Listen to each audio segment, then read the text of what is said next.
জুলাইয়ের চেতনা বাঁচিয়ে রাখার আহ্বান রিজভী। শেখ হাসিনাকে ফিরিয়ে এনে ফাঁসির রায় কার্যকর চান নাহিদ। গণভোটের রায়ের বাস্তবায়ন দাবি জামায়াত আমিরের। কাল থেকে শুরু এইচএসসি ও সমমানের পরীক্ষা। সোশ্যাল মিডিয়ায় বিভ্রান্তিকর তথ্য ছড়ালে শাস্তিমূলক ব্যবস্থা গ্রহণের হুঁশিয়ারি শিক্ষামন্ত্রীর। কাল 2রা জুলাই আমাদের এইচএসসি পরীক্ষা শুরু হতে যাচ্ছে সমমানের।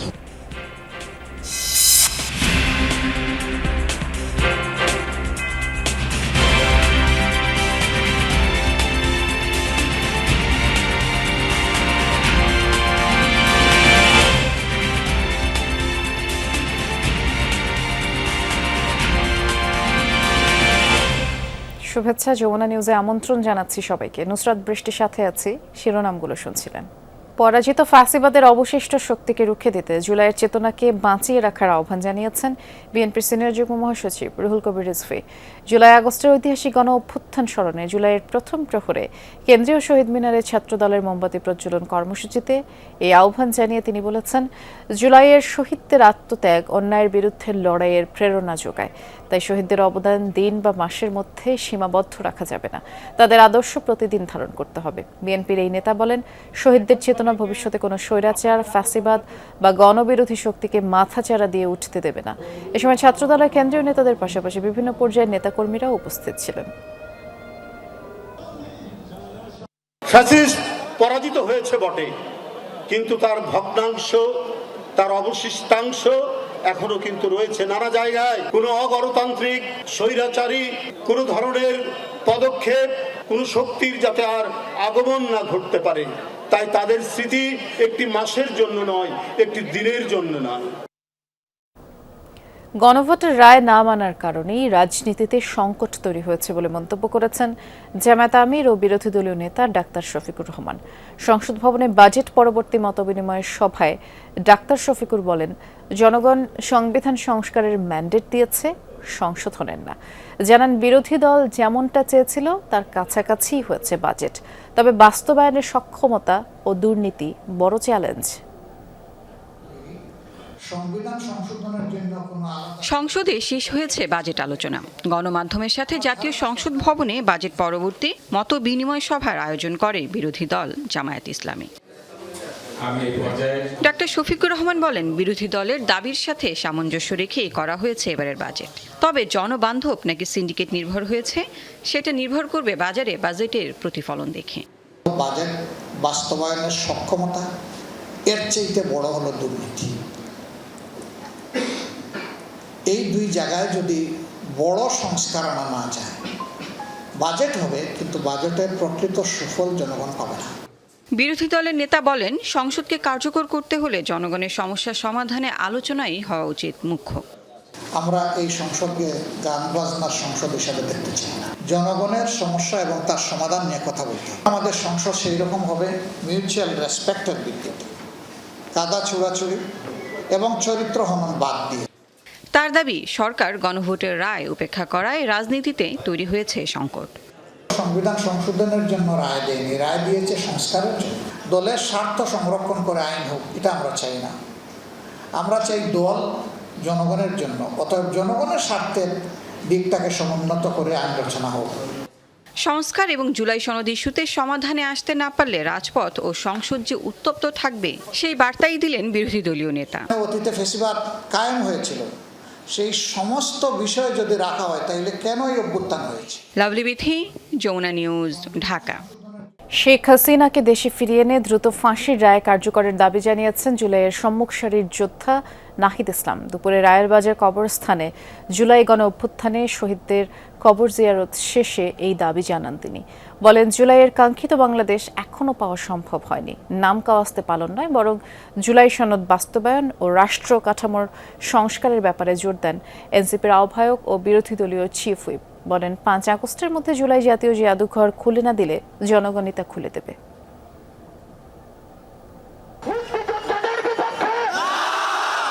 1 জুলাই শিক্ষার্থীদের কোটা সংস্কার আন্দোলন যখন গণ অভ্যুত্থানে রূপ নেয়, আন্দোলন অগ্নিস্ফুলিঙ্গের মতো দ্রুতই ছড়িয়ে পড়ে সারা দেশে, পরিণত হয় গণবিক্ষোভে, যা পরবর্তীতে রূপ নেয় সরকার পতনের আন্দোলনে। ছাত্র জনতার অবিরাম রক্তক্ষয়ী আন্দোলনের চূড়ান্ত পর্যায়ে পতন ঘটে আওয়ামী লীগ সরকারের। রক্তাক্ত সেই জুলাই বিপ্লবের 2 বছর পূর্তি উপলক্ষে রাজধানীর রায়ের বাজারে গণকবর জিয়ারত করতে যান এনসিপির শীর্ষস্থানীয় নেতারা। হাসানুল হক ইনু, যিনি জাসদের সভাপতি ছিলেন, গণহত্যার যে সিদ্ধান্ত ছিল, শেখ হাসিনা যিনি প্রধান সিদ্ধান্তকারী ছিলেন, তাকে সর্বাত্মকভাবে সহযোগিতা করেছেন। ফলে আমরা মনে করি তাকে যে 10 বছর করে 3টি মামলা সাজা দিয়েছে, এটা এনাফ না, এটা যথেষ্ট নয়।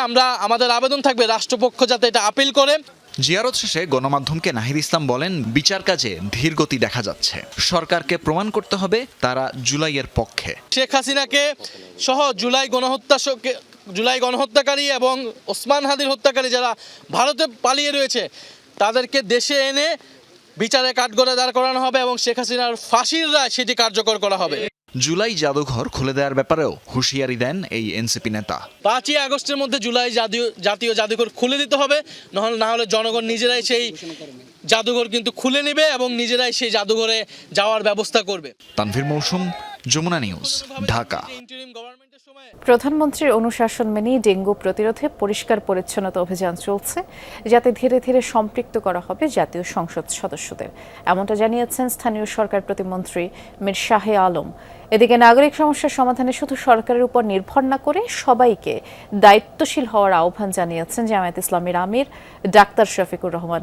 রাজধানী শেওড়াপাড়ায় ডেঙ্গু প্রতিরোধে চলমান অভিযান শেষে তারা যৌথভাবে কথা বলেন।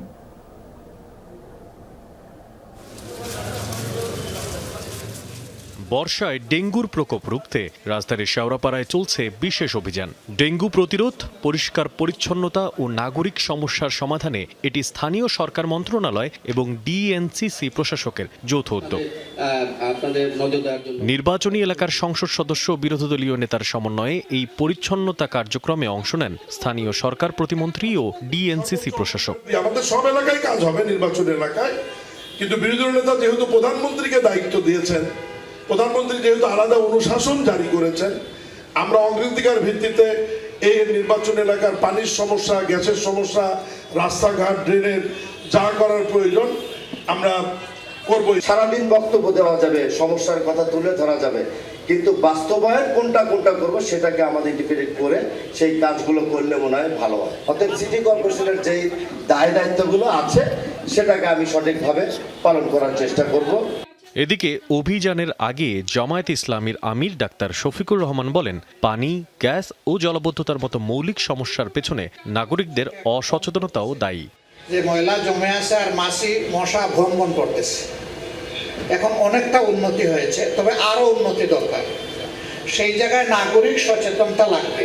সরকার আন্তরিকভাবে চেষ্টা করছে বিদ্যুৎ সমস্যার সমাধান করার জন্য। ওই সংসদের বিবৃতি বাদ দেন, বাস্তবতায় চলে যায়। সেইটা আমাদের সবার সমস্যা, একদিনের না, দীর্ঘদিনের তৈরি সমস্যা। এগুলো সমাধানে কিন্তু একটু সময় লাগবে, সময় দিতে হবে। সামাজিক অপরাধ ও কিশোর গ্যাং রোধে সন্তানদের চলাফেরার বিষয়ে অভিভাবকদের সচেতন হওয়ার তাগিদ দেন ডাক্তার শফিকুর রহমান। পুলিশ কি করে? এই সমস্ত গ্যাঞ্জাম সামলাইতে পারে না, কিশোর গ্যাং সামাল দিতে পারে না, মাদক সামাল দিতে পারে না। ভাই, পুলিশ কয়জন? মানুষ তো অনেক।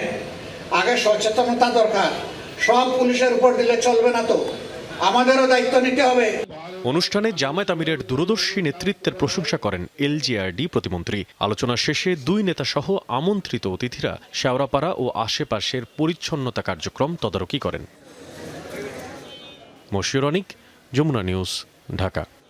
3টি নতুন উপজেলা ও একটি থানা অনুমোদন দিয়েছে প্রশাসনিক পুনর্বিন্যাস সংক্রান্ত জাতীয় বাস্তবায়ন কমিটি নিকার। উপজেলার 3টি হচ্ছে চট্টগ্রামের ফটিকছড়ি উত্তর, কুমিল্লার বাঙ্গুরা এবং ময়মনসিংহের দক্ষিণ গফরগাঁও। একটি নতুন থানা হচ্ছে চট্টগ্রামের হালদা। সচিবালয় মন্ত্রিপরিষদ বিভাগের সভাকক্ষে প্রধানমন্ত্রী তারেক রহমানের সভাপতিত্বে নিকার 121তম বৈঠকে এই অনুমোদন দেওয়া হয়। এছাড়া রাজধানী উন্নয়ন কর্তৃপক্ষের আওতাধীন পূর্বাঞ্চল নতুন শহর প্রকল্প এলাকার নারায়ণগঞ্জ ও গাজীপুর জেলা প্রকল্পের অংশগুলো ঢাকা জেলার অন্তর্ভুক্ত করার সিদ্ধান্ত হয়েছে। নিকারের প্রস্তাব অনুযায়ী 3টি নতুন উপজেলা হচ্ছে চট্টগ্রাম জেলা ফটিকছড়ি উপজেলার 6টি ইউনিয়ন নিয়ে ফটিকছড়ি উত্তর উপজেলা, কুমিল্লা জেলার মুরাদনগর উপজেলাকে ভাগ করে বাঙ্গড়া এবং ময়মনসিংহ জেলার গফরগাঁও উপজেলা উপজেলার পাগলা থানার 8টি ইউনিয়ন নিয়ে দক্ষিণ গফরগাঁও উপজেলা আর চট্টগ্রামের হাটহাজারী থানাকে বিভক্ত করে গঠন করা হয়েছে হালদা থানা। আগামীকাল থেকে শুরু হচ্ছে চলতি বছরে এইচএসসি ও সমমান পরীক্ষা। এবছর 12,70,583 জন পরীক্ষার্থী, কেন্দ্রের সংখ্যা 2,697। এবার সবচেয়ে বেশি পরীক্ষার্থী ঢাকা বোর্ডে। এই বোর্ডে 310টি কেন্দ্রে এইচএসসি পরীক্ষা দেবে 3,393 জন। প্রথম দিন দেশের 9টি সাধারণ শিক্ষা বোর্ডে বাংলা প্রথম পত্র পরীক্ষা অনুষ্ঠিত হবে। সকাল 10টা থেকে দুপুর 1টা পর্যন্ত পরীক্ষা চলবে। আর পরীক্ষার্থীদের 30 মিনিট আগে কেন্দ্রে প্রবেশের নির্দেশনা দেওয়া হয়েছে। এইচএসসি ও সমমান পরীক্ষায় সুষ্ঠু, স্বচ্ছ, নকলমুক্ত পরিবেশ নিশ্চিত করতে কেন্দ্র পরিচালনা, প্রশ্নপত্রের নিরাপত্তা, পরীক্ষার্থী প্রবেশ, কক্ষ ব্যবস্থাপনা সহ সব বিষয়ে বিস্তারিত নির্দেশনা দিয়েছে শিক্ষা বোর্ডগুলো। এদিকে কাল থেকে শুরু হওয়া এইচএসসি পরীক্ষা নিয়ে সোশ্যাল মিডিয়ায় বিভ্রান্তিকর তথ্য ছড়ালে শাস্তিমূলক ব্যবস্থা গ্রহণ করা হবে বলে জানিয়েছেন শিক্ষামন্ত্রী ডক্টর আ.ন.ম এহসানুল হক মিলন। সচিবালয়ে এইচএসসি পরীক্ষা উপলক্ষে ব্রিফিংয়ে মন্ত্রী বলেন, যেভাবে নিরাপত্তা গ্রহণ করা হয়েছে তাতে এবার প্রশ্নপত্র ফাঁস হবে না। শিক্ষা উপদেষ্টা মাহাদি আমিন বলেন, শিক্ষার্থীরা যেন ভীতি ও চাপ ছাড়া পরীক্ষা দিতে পারে, পুলিশ ও প্রশাসনকে সেই নির্দেশনা দেওয়া হয়েছে। নকল রোধেও পদক্ষেপ নেওয়া হয়েছে। এদিকে শিক্ষা সচিব আব্দুল খালেক বলেন, সকল কেন্দ্র সিসিটিভির আওতায় থাকবে। কেন্দ্রে নিয়োজিত পুলিশ কর্মকর্তাদের বডি ওয়ার্ন ক্যামেরা থাকবে, যাতে পরীক্ষা কেন্দ্রে অনাকাঙ্ক্ষিত ঘটনা না ঘটে। কাল 2রা জুলাই আমাদের এসএসসি পরীক্ষা শুরু হতে যাচ্ছে সমমানের, অর্থাৎ আলেম এবং টেকনিক্যাল এডুকেশনের সমমানের পরীক্ষা হতে যাচ্ছে। সেখানে 12,70,583 জন শিক্ষার্থী অংশগ্রহণ করবে। চলতি বিশ্বকাপ সহ 3 আসরে 18 গোল করে টুর্নামেন্টের সর্বকালের শীর্ষ গোলদাতার তালিকায় 2 নম্বরে এখন কিলিয়ান এমবাপ্পে। সেই সাথে নকআউট ম্যাচে সর্বোচ্চ গোলের রেকর্ডও করেছেন তিনি। 9 ম্যাচে 9 গোল করে পেছনে ফেলেছেন ব্রাজিলের সাবেক তারকা রোনালদো নাজারিওকে। এছাড়াও গোল্ডেন বুটের দৌড়ের 6ষ্ঠ গোলে মেসির পাশেও বসেছেন এমবাপ্পে। কিন্তু এত কিছুর পরেও যেন তিনি আলোচনার কেন্দ্রবিন্দুতে নেই। তবু চলতি বিশ্বকাপে ব্রাজিল, আর্জেন্টিনা, স্পেনের মতো দলের কাছে এখন ত্রাসের আরেক নাম হয়ে উঠেছেন কিলিয়ান এমবাপ্পে। ছুটেই চলেছেন কিলিয়ান এমবাপ্পে, তাকে থামানোর সাধ্যকার। রাউন্ড অফ 32-তে সুইডেনের রক্ষণভাগকে খড়কুটোর মতো উড়িয়ে দিয়ে করলেন দুর্দান্ত জোড়া গোল, যা বিশ্বকাপের নকআউটে তার 4র্থ একাধিক গোলের ঘটনা। টুর্নামেন্টের ইতিহাসে অন্য যে কোনো খেলোয়াড়ের তুলনায় এই সংখ্যাটি দ্বিগুণ। এছাড়া সামগ্রিকভাবে বিশ্বকাপের 7 ম্যাচে একাধিক গোলের রেকর্ড গড়লেন এমবাপ্পে। তাতেই তিনি এখন লিওনেল মেসির ঠিক পেছনে। নিজের নামের পাশে যোগ করেছেন 18টি বিশ্বকাপ গোল, তাও আবার মাত্র 18 ম্যাচ খেলে।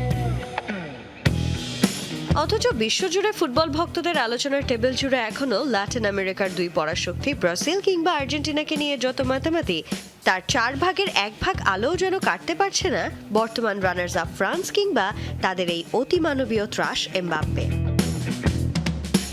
বিশ্বকাপ এলে সোশ্যাল মিডিয়ায় ট্রেন্ডিং ব্রাজিল, আর্জেন্টিনা, সেই সাথে ভিনিসিয়াস জুনিয়রের পারফরম্যান্স আর নেইমার কিংবা লিওনেল মেসির শেষ বিশ্বকাপের যে উন্মাদনা, তার আড়ালেই যেন ঢাকা পড়ে যাচ্ছে ফরাসিদের এই অবিশ্বাস্য জয়যাত্রা। আর নানা তারকাদের পেছনে ফেলে একের পর এক রেকর্ড ভেঙে গুড়িয়ে দিচ্ছেন ফরাসি এই অধিনায়ক। কিন্তু এত কিছুর পরেও ফুটবল প্রেমীদের কাছে যেন অদৃশ্য এই নাম্বার 10। কিন্তু সত্যি বলতে ফ্রান্স বা এমবাপ্পে স্পটলাইটে থাকুক আর না থাকুক, পারফরমেন্স বলছে এবারের বিশ্বকাপে প্রতিপক্ষ দলগুলোর ঘুম হারাম করার মতো যথেষ্ট শক্তিশালী দল বনে গেছে ফরাসিরা, যে দলের প্রাণভোমরা এমবাপ্পে।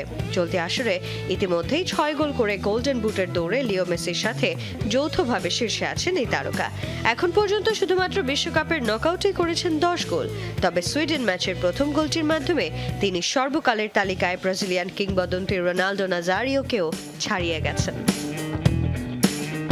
এদিকে 2018 সালে 19 বছর বয়সে অভিষেকের পর থেকে পেলের পর বিশ্বকাপের ফাইনালে কনিষ্ঠতম গোলদাতা ও ফ্রান্সের ইতিহাসের সর্বকনিষ্ঠ বিশ্বকাপ গোলদাতার রেকর্ড এখন তার দখলেই।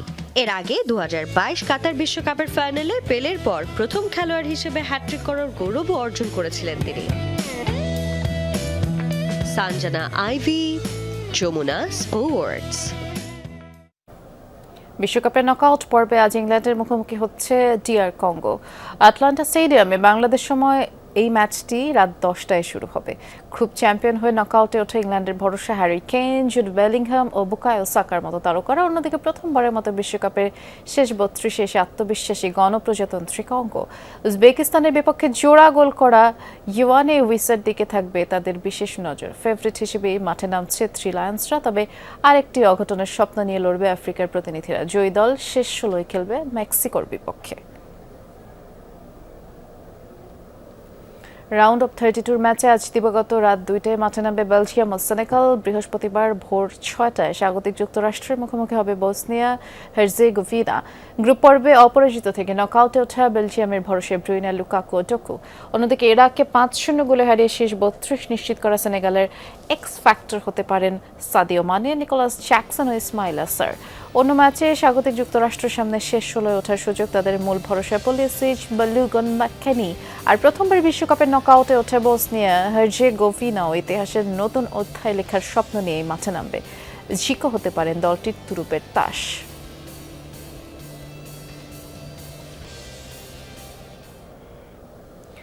ইনজুরির কারণে রাউন্ড অফ 16 থেকে ছিটকে গেলেন ব্রাজিলিয়ান মিডফিল্ডার লুকাস পাকেতা। জাপানের বিপক্ষে নকআউট পর্বের ম্যাচে বাম উরুর হ্যামস্ট্রিং ইনজুরিতে পড়েন তিনি। গ্রেড 2 এর এই চোটে প্রায় 1 মাস মাঠের বাইরেই থাকতে হতে পারে। বস্টন গ্লোবের তথ্য মতে এই বিশ্বকাপে ব্রাজিলের ডাগআউটে আর দেখা যাচ্ছে না পাকেতাকে। জাপানের বিপক্ষে রাউন্ড অফ 32-তে প্রথমার্ধ শেষেই অস্বস্তি নিয়ে মাঠ ছাড়েন লুকাস পাকেতা। ব্রাজিলের ফুটবল ফেডারেশন নিশ্চিত করেছে স্ক্যানে এই মিডফিল্ডারের বা উরুর পেশিতে চোট ধরা পড়েছে। গ্রেড 2-র এই ইনজুরি থেকে সেরে উঠতে সময় লাগতে পারে 1 মাসের মতো, আর তাতে রাউন্ড অফ 16-এর ম্যাচ থেকে ছিটকে গেলেন 28 বছর বয়সী এই তারকা। রোববার নিউ জার্সিতে শেষ 16 ম্যাচে নরওয়ের বিপক্ষে মাঠে নামবে 5 বারের বিশ্ব চ্যাম্পিয়নরা। সেই ম্যাচে পাকেতার সার্ভিসটা পাচ্ছে না কার্লো আনচেলত্তি। ব্রাজিলিয়ান গণমাধ্যম বোস্টন গ্লোবের তথ্য মতে এই বিশ্বকাপে আর খেলা হচ্ছে না পাকেতার, তাতে কিছুটা অস্বস্তিতেই পড়তে হতে পারে সেলেসাওদের। কার্লো আনচেলত্তির 4-3-3 বা 4-2-3-1 ফরমেশনে সেই ধাক্কা সামাল দেওয়ার চ্যালেঞ্জ এখন 5 বারের বিশ্ব চ্যাম্পিয়নদের সামনে। হাসান আল মারুফ, যমুনা স্পোর্টস। পূর্বাচল নতুন শহর প্রকল্পে 4টি থানা, 6টি তদন্ত কেন্দ্র, 2টি পুলিশ লাইন স্থাপনের নীতিগত সিদ্ধান্ত নিয়েছে সরকার। 3টি ডিসি অফিস ছাড়াও প্রকল্পের বিভিন্ন সেক্টরে 41টি পুলিশ বক্স স্থাপনের প্রক্রিয়া চলমান রয়েছে। আর এর ফলে পুলিশে 6524 জনকে নিয়োগ দেওয়া হবে। সকালে পূর্বাচল নতুন শহর প্রকল্প এলাকায় বড়কাউ পুলিশ ক্যাম্প উদ্বোধন করে এসব কথা জানান আইজিপি মোহাম্মদ আলী হোসেন ফকির।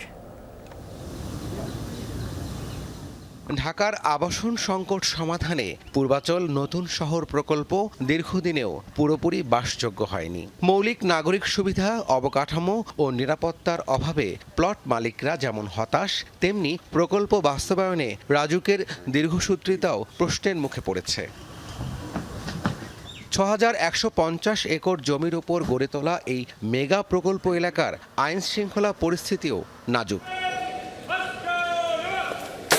তবে এবার পূর্বাচল নতুন শহরকে ঢাকা মহানগর পুলিশের আওতায় আনার সিদ্ধান্ত নিয়েছে সরকার। বুধবার সকালে প্রকল্প এলাকায় বারকাউ পুলিশ ক্যাম্প উদ্বোধন করে আইজিপি বলেন, 4টি থানা, 6টি তদন্ত কেন্দ্র এবং 2টি পুলিশ লাইন স্থাপনের নীতিগত সিদ্ধান্ত নিয়েছে সরকার। প্রাথমিক পর্যায়ে পূর্বাচলে 2টি পুলিশ ক্যাম্প স্থাপিত হবে।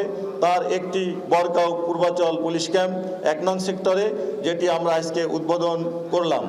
অন্যটি প্রস্তাবিত পশি থানা এলাকায় পশি পুলিশ ক্যাম্প, যার নির্মাণ কাজ চলমান রয়েছে। ইনশাআল্লাহ আগামী 2 মাসের ভিতরে আমরা সেই ক্যাম্পটি উদ্বোধন করতে সক্ষম হব। ডিএমপির আওতায় এনে একটি স্বতন্ত্র বিভাগ সৃষ্টি করে একজন অতিরিক্ত পুলিশ কমিশনারের তত্ত্বাবধানে আইন শৃঙ্খলা পরিস্থিতি নিয়ন্ত্রণ করা হবে বলেও জানান আইজিপি। পূর্বাচল আবাসিক প্রকল্পের নিরাপত্তা ও আইন শৃঙ্খলাকে গুরুত্ব দিয়ে স্বরাষ্ট্র মন্ত্রণালয় থানাসমূহ ও তদন্ত কেন্দ্র স্থাপনের প্রশাসনিক অনুমোদন দেয়। তৎপরবর্তীতে রাজুক পর্যায়ক্রমে বাংলাদেশ পুলিশের অনুকূলে 29.21 একর জমি বরাদ্দ দেওয়ার সিদ্ধান্ত দেয়। পুলিশ ক্যাম্প উদ্বোধন করায় আইজিপিকে ধন্যবাদ জানান পূর্বাচল সোসাইটির নেতারা। তবে সড়ক বাতি না থাকায় নিরাপত্তা শঙ্কার কথাও তুলে ধরেন তারা। পুলিশ যেহেতু আমাদের পাশে আসছে, এখন আপনারা বাড়িঘর করা শুরু করুন, এবং বাতি, সড়ক বাতি সিটি কর্পোরেশন দিয়ে দিবে। সিটি কর্পোরেশনের যে কাজ সবগুলি হয়ে যাবে। রাজুকের প্রধান প্রকৌশলী প্লট মালিকদের বাড়ি নির্মাণের আহ্বান জানিয়ে বলেন, আবাসিক এলাকার সুযোগ সুবিধা নিশ্চিত করতে কাজ চলছে। সবাই আপনারা বাড়ি ঘর করা শুরু করেন, যেহেতু এখানে পানি আছে, বিদ্যুৎ আছে, আজকে পুলিশও এসে গেছে। রাব্বি সিদ্দিকী, যমুনা নিউজ, ঢাকা। উজানের ঢল আর বৃষ্টি কমে আসায় উত্তরের নদ নদীর পানি কমতে শুরু করেছে। কুড়িগ্রামে দুধকুমার নদের পানিতে প্লাবিত বেশিরভাগ এলাকা থেকে এখন বানের জল নামছে, তবে 7টি উপজেলার নিম্নাঞ্চলের কিছু এলাকা এখনও পানিতে তলিয়ে আছে এবং ডুবেছে প্রায় 500 হেক্টর জমির ফসল। জেলায় নদ নদীর পানি কমলেও স্বল্পমেয়াদী বন্যার সতর্কতা জারি রেখেছে বন্যা পূর্বাভাস ও সতর্কীকরণ কেন্দ্র। এদিকে কুড়িগ্রাম, রংপুর, গাইবান্ধা সহ কয়েকটি জেলায় নদী ভাঙনের তীব্রতা বেড়েছে। এতে করে বিলীন হচ্ছে বাড়িঘর, ফসলি জমি, স্থানীয়দের দিন কাটছে আতঙ্কে। পানি উন্নয়ন বোর্ড জানিয়েছে, কুড়িগ্রামের 16টি নদ নদীর মধ্যে তিস্তা, ধরলা, দুধকুমার, গঙ্গাধর, জিঞ্জিরাম ও ব্রহ্মপুত্র নদের 40টি পয়েন্টে ভাঙন দেখা দিয়েছে, আর জরুরি ভিত্তিতে 30টি পয়েন্টে কাজ চলমান। এই চরের মধ্যে আরো 1-150 বাড়ি ছিল, এই 1-150 বাড়ি চলে গেছে। ভাঙতে ভাঙতে এই পর্যন্ত আসছে, তাই তারপরে এই পর্যন্ত কোনো কাজ হইতেছে না। ভাঙি গেল, এবার থুতি আবার এই লোকে দিয়ে সরে নিয়েছি, তাছাড়া তো উপায় নেই। বাড়ি ঘর দেখতে বাড়ানো যায় না, বাজার করে যাওয়া যায় না, বুঝেন নাই, পরিবার নিয়ে অনেক সমস্যাতে আছে। আমি 80,000 টাকা এনজিও থেকে লোন উলাইয়া এই পটল ক্ষেত করছি, শশা করছি এবং পাট ক্ষেতও করছি। এখন বন্যা আসিয়ে সব তলে গেল। গণতান্ত্রিক সকল আন্দোলনের নেতৃত্ব দিয়ে জাতিকে পথ দেখিয়েছে ঢাকা বিশ্ববিদ্যালয়। বিশ্বের একমাত্র প্রতিষ্ঠান যা জন্ম দিয়েছে একটি দেশের, এমন মন্তব্য করেছেন ঢাকা বিশ্ববিদ্যালয়ের উপাচার্য ABM ওবায়দুল ইসলাম। ঢাকা বিশ্ববিদ্যালয়ের 105তম প্রতিষ্ঠা বার্ষিকীতে বর্ণাঢ্য র্যালি শেষে এসব কথা বলেছেন তিনি। 1921 সালের 1 জুন কার্যক্রম শুরু করে ঢাকা বিশ্ববিদ্যালয়। দিনটি স্মরণে বিশ্ববিদ্যালয় দিবস হিসেবে উদযাপন করা হয়। এবছর 105তম প্রতিষ্ঠা দিবস উপলক্ষে বুধবার সকালে এক বর্ণাঢ্য র্যালি বের করা হয়। এতে শিক্ষক, শিক্ষার্থী, অ্যালামনাই সদস্য, কর্মচারীরা অংশ নেন। টিএসসিতে গিয়ে শেষ হয় র্যালি। টিএসসি মাঠে বেলুন আর পায়রা উড়িয়ে বিশ্ববিদ্যালয় দিবসের উদ্বোধন করেন উপাচার্য ABM ওবায়দুল ইসলাম। বলেন, দেশ বিনির্মাণে যারা নেতৃত্ব দিচ্ছেন তাদের বেশিরভাগই ঢাকা বিশ্ববিদ্যালয় শিক্ষার্থী। নিজ নিজ কর্মক্ষেত্রে অবদানের মধ্য দিয়ে বিদেশেও দেশের সুনাম অর্জন করেছেন তারা। পৃথিবীর মানচিত্রে আর কোনো দেশ নাই যা কিনা একটা বিশ্ববিদ্যালয়ের মধ্য দিয়ে প্রতিষ্ঠিত হয়েছে। ঢাকা বিশ্ববিদ্যালয় এমন একটি বিশ্ববিদ্যালয় যা একটা দেশকে তৈরি করেছে, জাতিগোষ্ঠীকে তৈরি করেছে। আমরা সেটা অত্যন্ত সানন্দের চিত্তে গ্রহণ করি এবং সেটাকে আমরা শ্রদ্ধা জানাই। সভা, সেমিনার সহ নানা আয়োজনের মধ্য দিয়ে এবছর বিশ্ববিদ্যালয় দিবস উদযাপনের কর্মসূচি নিয়েছে ঢাকা বিশ্ববিদ্যালয়। এখন ক্যাম্পাসের মধ্যে ভায়োলেন্স লেভেল 0, যেটা জুলাই বিপ্লবের অন্যতম একটা আকাঙ্ক্ষা ছিল, এবং সকল পক্ষ এখানে ছাত্র শিবির, ছাত্রদল এবং বিভিন্ন প্রগতিশীল বামপন্থী যে ছাত্র সংগঠন আছে, আমরা সবাই একসাথে বসে আলাপ করছি, আমাদের মধ্যে ডায়ালগ হচ্ছে, ডিবেট হচ্ছে। বিশ্ববিদ্যালয় দিবস উপলক্ষে সকাল থেকে দুপুর পর্যন্ত ক্লাস বন্ধ থাকলেও পরীক্ষা অনুষ্ঠিত হয়েছে। শাকিল হাসান, যমুনা নিউজ, ঢাকা।